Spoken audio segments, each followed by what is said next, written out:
नमस्कार, Asian news देख रहे हैं आप। मैं हूं मनीष। क्या आपने कभी सुना है कि कोई अस्पताल खुद स्ट्रेचर पर हो? आपने सही सुना है। हम बात कर रहे हैं छत्तीसगढ़ के कोंडागांव जिला अस्पताल की, जहां डॉक्टर नहीं है, इलाज नहीं होता है और सिस्टम नाम की चीज़ तो जैसे कहीं गायब ही हो गई है।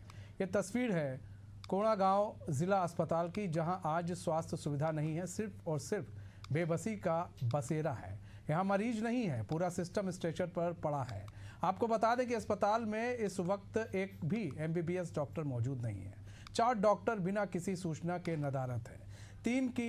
3 को फर्स गांव भेज दिया गया, 1 का तबादला हो गया और 1 डॉक्टर की मौत हो चुकी है। बचा कौन? सिर्फ मरीज, जो अब कंपाउंडर और नर्स के भरोसे हैं। हर दिन ओपीडी में और आईपीडी में 300 से 400 मरीज पहुंचते हैं, लेकिन उन्हें इलाज के नाम पर लंबी लाइनें, खाली कुर्सियां और निराशा ही हाथ लगती है। दरअसल यहाँ जो गिने चुने डॉक्टर बचे हैं, उन्हें टीबी एड्स की निगरानी से लेकर पोस्टमार्टम और कोर्ट पेशी तक सब कुछ संभालना पड़ रहा है। तो सोचिए, इलाज वह कब और कैसे करेंगे? वाकई कोंडागांव का ये अस्पताल अब बीमार है और मदद की भीख मांग रहा है। सरकारें आती हैं, वादे करती हैं और कोंडागांव का भूल जाती है। क्या कभी इस सिस्टम का इलाज होगा या फिर ये अस्पताल यूं ही स्ट्रेचर पर पड़ा रहेगा? हम पूछते हैं, कब जागेगी सरकार?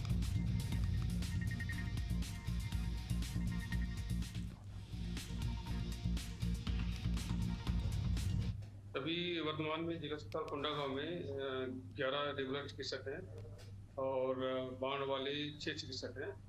तो 11 रेगुलर चिकित्सक में से एक जो रेगुलर चिकित्सक हैं अभी लीव पे हैं और 2 चिकित्सक जो है अभी बिना के अवकाश में बाहर है, मतलब वो लोग। और अभी वर्तमान में भी हमारे पास अभी 8 चिकित्सक रेगुलर चिकित्सक काम कर रहे हैं। इसके अलावा बांड के जो 6 चिकित्सक हैं, 6 में से 4 लोग बिना के चले गए हैं और बांड के 2 चिकित्सक जो अभी वर्तमान में काम कर रहे हैं। तो 8 और 2 10 चिकित्सक काम कर रहे हैं और एक बांड चिकित्सक है जो पीजीएमओ है, वो भी काम कर रहे हैं। तो अभी 11 चिकित्सक अभी वहाँ पे काम कर रहे हैं। इसके अलावा जो विशेषज्ञ चिकित्सक हैं वो पूरी अपनी सेवाएं दे रहे हैं, अपने जहाँ जहाँ विशेषज्ञ है वहाँ पे सेवाएं दे रहे हैं। जैसे ही अभी देख रहे हैं कि मौसम चेंज हुआ है, बारिश लगातार हो रही है, तो उसके चलते बहुत सारे उल्टी दस्त के केस हमारे यहाँ आ रहे हैं। साथ ही साथ आरटीए के केस भी आ रहे हैं और सर्वदंश के भी कुछ केस हमारे यहाँ आ रहे हैं। क्योंकि ये जिला मुख्यालय है, जिला अस्पताल है, तो फेरी से भी जो केस हैं हैंडल नहीं हो पाते, वो यहाँ जिला अस्पताल में रिफर होते हैं। आपको विदित होगा कि कोंडागांव जिला अस्पताल में लगभग 30 डॉक्टर न्यूनतम की जानकारी है मुझे, जो 30 डॉक्टर परमानेंट उन्हें रहना चाहिए, जिसमें से आप देखेंगे कि मेडिकल ऑफिसर जो है वो लगभग 11 हैं। 11 में से 1-2 डॉक्टर ऐसे हैं जो लोकल कोंडागांव के हैं, जो कभी आते हैं नहीं आते हैं, तबियत खराब है, लेकिन मेडिकल ऑफिसर को देखेंगे तो कम से कम 9 डॉक्टर परमानेंट ही रहते हैं। तो पूरी जानकारी के साथ हमारे संवाददाता बमकिन सिन्हा जुड़ चुके हैं। बमकिन, यहाँ पर बात की जाए कोंडागांव की और अस्पताल की बात की जाए, तो क्या अस्पताल में कमियां पाई जा रही हैं? आखिर क्या कमियां आ रही हैं अस्पताल के अंदर? और जो मरीज वहाँ पर आ रहे हैं, उनको किन किन समस्याओं से दो चार होना पड़ रहा है?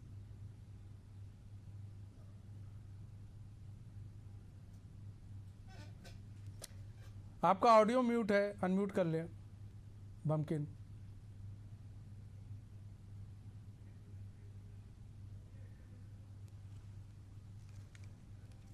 तो जो कोंडागांव है, कोंडागांव में जो अस्पताल है, अस्पताल बीमार है और सिस्टम भी लाचार है और यहाँ पर काफ़ी दिक्कतों का सामना जो है वो लोगों को करना पड़ रहा है।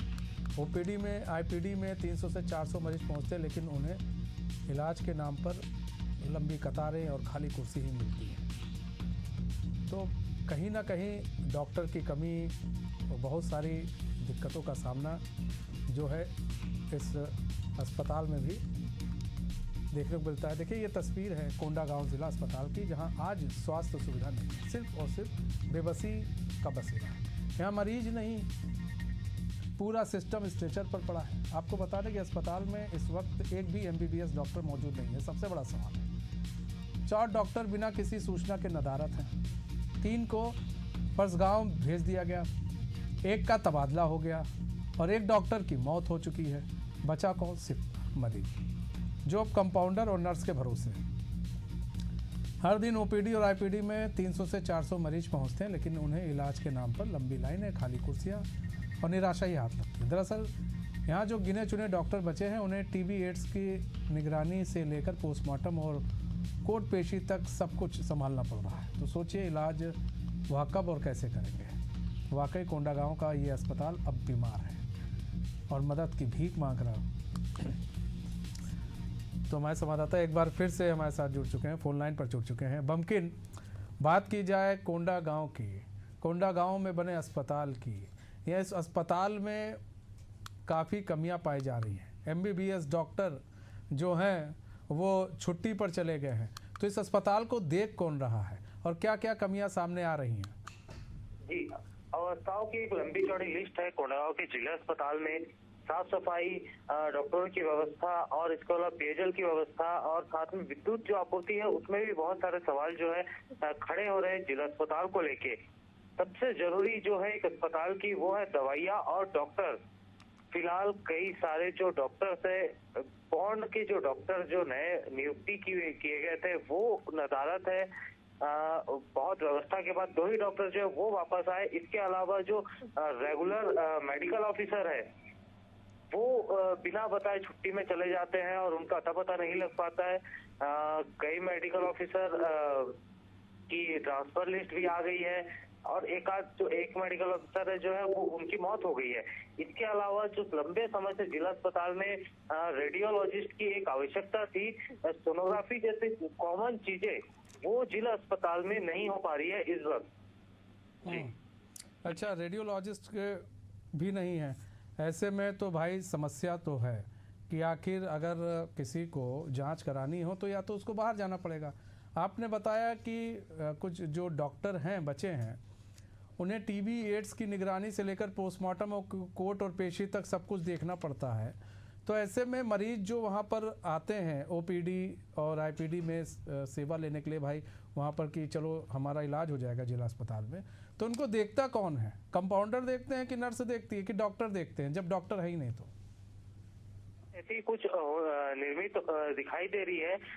जो रेगुलर डॉक्टर है, जो स्पेशलिस्ट डॉक्टर है वो आके ओपीडी में बैठ रहे हैं और वो फिलहाल उनको स्पेशलिस्ट का काम भी, ऑपरेशन भी करना पड़ रहा है। उनको ओपीडी में बैठ के मरीजों को एक एक करके देखना भी पड़ रहा है और जो वर्कलोड है पहले से कुछ जो डॉक्टर बच गए हैं उन पे बहुत ज्यादा भी देखने को मिल रही है। वर्कलोड बढ़ गया है डॉक्टर्स के ऊपर। जो डॉक्टर्स है वो लगातार अपनी ड्यूटी, जो बचे कुछ डॉक्टर है वो लगातार अपनी ड्यूटी जिला अस्पताल में दे रहे हैं। जो बचे कुछ डॉक्टर हैं वो जिला अस्पताल में अपनी ड्यूटी दे रहे हैं। अच्छा, आपने बताया रेडियोलॉजिस्ट नहीं है, तो ऐसे में अगर किसी को जांच करानी हो, जैसे अल्ट्रासाउंड ले लीजिए या फिर जो भी जांच करानी हो, फिर कहाँ कराता है? एक रेडियोलॉजिस्ट जो है वो ग्रामीण क्षेत्र है और ग्रामीण के जो मरीज है वो ज्यादा संख्या में कोंडागांव के जिला अस्पताल में पहुंचते हैं और जिनको रेडियोलॉजिस्ट की जो सोनोग्राफी है, अल्ट्रासाउंड है, इसकी सुविधाएं जो है वो जिला अस्पताल दे नहीं पा रही है।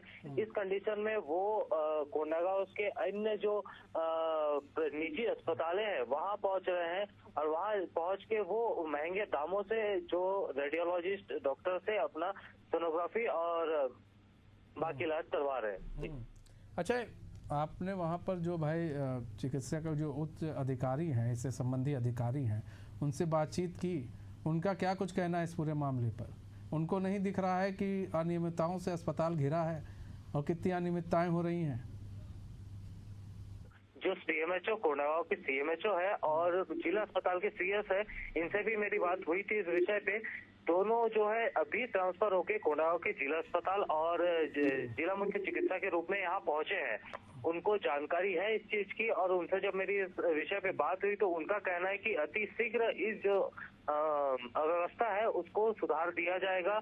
जितने भी डॉक्टर चले गए हैं उनको जल्दी ही बुलाया जाएगा और बेहतर जिला अस्पताल को बेहतर बनाने के उद्देश्य से आगे काम किया जाएगा। जी, ये तो खाना पूर्ति की बात हो गई मुमकिन कि ये बस बोल दिया नहीं जी ठीक है अब हम आपको ही पता चल गया है हम काम कर लेंगे और बुला लेंगे और ये कर देंगे वो कर देंगे, ये तो तीर मारने की बात है। लेकिन ये तीर कब मारेंगे, ये सबसे बड़ा सवाल तो ये है, और कब तक इस अस्पताल को डॉक्टर मिलेंगे, सवाल ये भी है। भाई ऐसा तो है नहीं, वो अगर इस तरह से कहेंगे नहीं हम कर लेंगे देख लेंगे हो जाएगा, लेकिन सफ़र तो मरीज कर रहा है ना, बीच में पिस कौन रहा है, मरीज। इन मरीजों को कौन देखेगा, सवाल तो ये है। एक दो डॉक्टर हैं, अगर वो भी छुट्टी पर चले गए बाय द वे उनको वो उनकी तबीयत खराब हो गई या कुछ हो गया तो फिर कौन देखेगा इस अस्पताल में मरीजों को, फिर तो पूरा अस्पताल नर्स और कंपाउंडर के सहारे हो जाएगा। जी, जो अभी मौसमी बीमारी है, मौसम बदली है, अभी मानसून की शुरुआत हो गई है, मौसमी बीमारी बहुत ज्यादा अभी देखने को मिल रही है, छोटे बच्चों पे देखने को मिल रही है और साथ में इसके चपेट में बुजुर्ग भी आ रहे हैं और युवा वर्ग भी कहीं ना कहीं इसके चपेट में आते हुए दिख रहे हैं। और जिला अस्पतालों में मरीजों की संख्या लगातार बढ़ रही है, रेफर केसेस जो है वो ज्यादा दिख रही है कोंडागांव जिला अस्पताल में, और जो एक्सीडेंट केसेस है वो भी बहुत ज्यादा अभी फिलहाल कुछ दिनों से सामने आ रही है।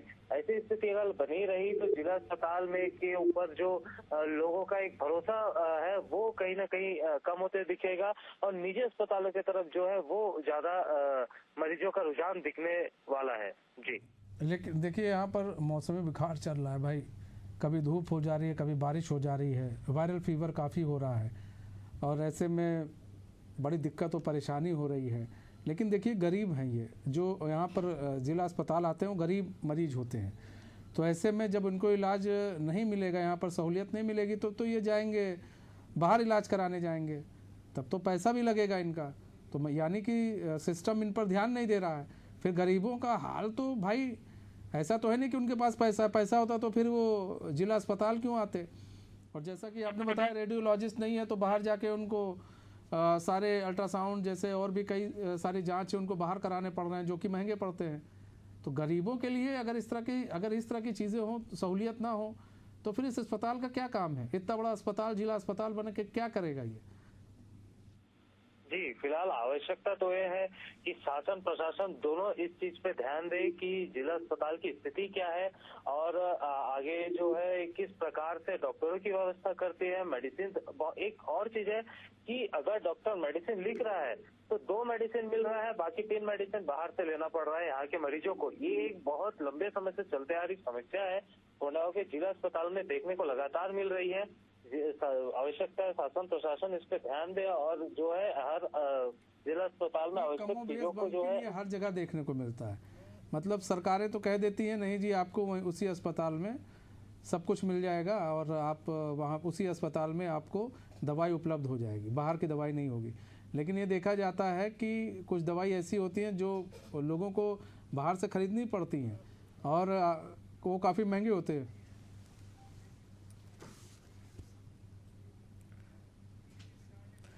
तो लता हुसैंडी जी जुड़ चुकी हैं जो कि बीजेपी विधायक हैं कोंडागांव की। लता जी स्वागत है आपका एशियन न्यूज़ में। लता जी आपको आवाज़ आ रही है? लगता है संपर्क टूट गया, हम दोबारा संपर्क साधने की कोशिश करेंगे पूरे मामले को लेकर। तो यहाँ पर बम्किन यही बात हो रही थी कि कमोबेश सब जगह यही बात होती है कि नहीं दवाई आप बाहर से नहीं लेनी पड़ेगी, लेकिन आप देखते होंगे कि अस्पतालों के बाहर जो मेडिकल स्टोर होते हैं वहाँ पर अस्पतालों के अंदर से ज़्यादा वहाँ भीड़ लगी होती है दवाइयों को लेकर।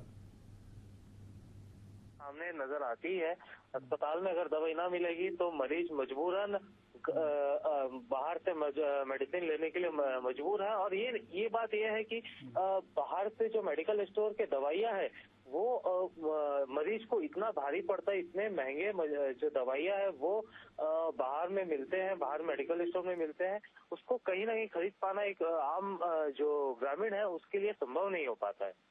अब ग्रामीण है बेचारे जो रोज की दिहाड़ी कमा रहे हैं, रोज गड्ढा खोद रहे हैं तब पानी पी रहे हैं, अब उनसे आप उम्मीद कीजिए कि इतना महंगा वो दवाई खरीदेंगे तो फिर उनके लिए तो मुश्किल हो ही जाता है। तो ऐसे में बात की जाए तो फिर ये अधिकारी क्या कर रहे हैं? जिनके हाथ में पूरा सिस्टम है। जी, अधिकारियों का तो लंबा चौड़ा यहाँ पे दिखने को मिलता है कि अधिकारी है ना, वो किस नींद पे सोए हैं, कुंभकर्ण की नींद पे शायद सोए हुए हैं, जो इस छोटे से चीजों के ऊपर उनका ध्यान नहीं जा पा रहा है फिलहाल की डॉक्टर्स की कमी है और मेडिसिन की कमी है और साथ में बम के स्वच्छता लिए को हो लेके सकता है, अधिकारियों के लिए छोटी चीज़ हो, लेकिन ये छोटी चीज़ नहीं है। ये उन गरीबों से पूछिए जो रोज़ गड्ढा खोदकर पानी निकालते हैं, तब वो पीते हैं, रोज़ कमाते हैं, रोज़ खाते हैं। ये गरीबों के हाल है, तो उनके लिए छोटी चीज़ नहीं। फिलहाल बहुत बहुत धन्यवाद बमकिन हमारे साथ जुड़ने के लिए और तमाम जानकारी साझा करने के लिए।